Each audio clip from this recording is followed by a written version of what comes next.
welcome back to our series on tarot spreads, where I'm doing about 10 different mini recordings and lessons for you over the 10-day period here, and we're on lesson 2 today. In this reading I'm going to show you one of my favorite spreads for when you have to make a decision or a choice about something.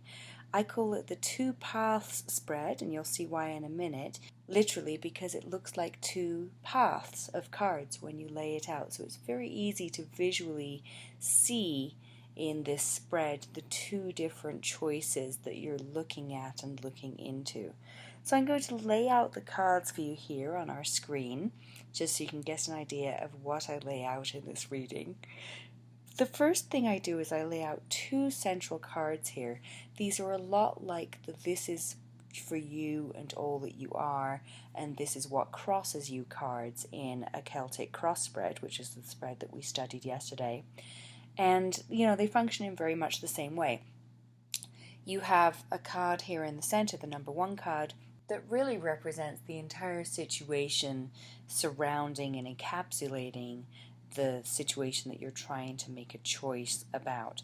So it could be seen as kind of where you stand originally or right now before you make a choice. And then the crossing card, of course, is sort of the bridge you have to cross, and what you have to consider about your general situation that you're moving through in order to make a good, educated choice.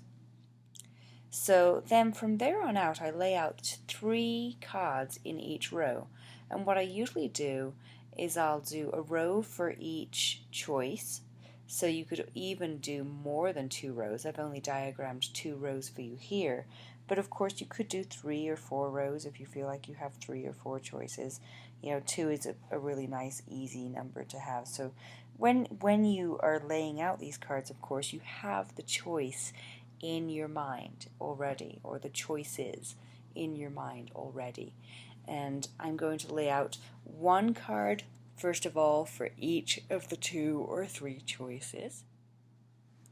And this first card I really usually just interpret as where you stand right now, or where you would be beginning in each of the 2 or 3 choices that you're wanting to find out more about. So this is sort of the beginning point for each choice that you have before you.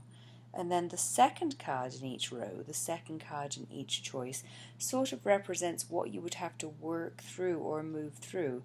So this is sort of like a crossing card or a bridge card for each choice. So the first card in each row, again, represents where you would be starting from if you made that choice. And then the second card represents the crossing, or the thing that you would have to work through if you chose that particular path. And then the third and final card in each row represents the possible or probable outcome if you had chosen that choice. Now, like I said, you could lay out 2 or 3 or 4 rows for any number of choices that you have here. But if you're really just trying to get a definitive answer without thinking too much about which choice you should be having, of course, looking at the 3 cards in each row is going to give you a lot of information about each choice. But a nice way that I find to really simplify matters a little further for myself is I simply look at the number of reversed cards versus upright cards in each row. And if there's a majority of reversed cards or a majority of upright cards in one row or the other, I just kind of, sometimes allow myself to count that as my answer. If there's a majority or more upright cards in one row or the other, I count that row with the majority of upright cards as the choice that I've been given a yes for. And if there's a majority of negative or reversed cards in another row, I count that very clearly and definitively as a no. So in that way, you can get a very clear, very simple answer if you're really finding that you're thinking too much about different choices in your life.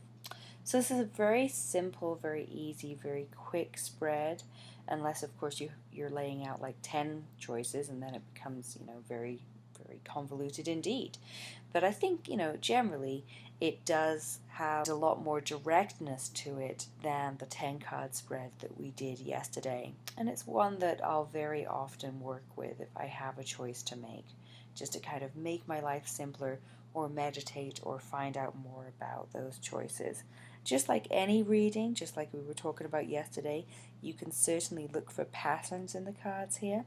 If you're really, for instance, going towards, that you want to make whatever choice is going to give you more chance to grow in a certain area of your life, like emotional growth or creative growth or financial growth or communicative growth, of course you could look for a predominance of suits in one of the rows or another, and you could make your choice according to a predominance of suits or a predominance of major arcana cards, or a lack thereof, depending on whether you're ready for a major growth point in your life or whether you really need a break from that kind of thing for a while.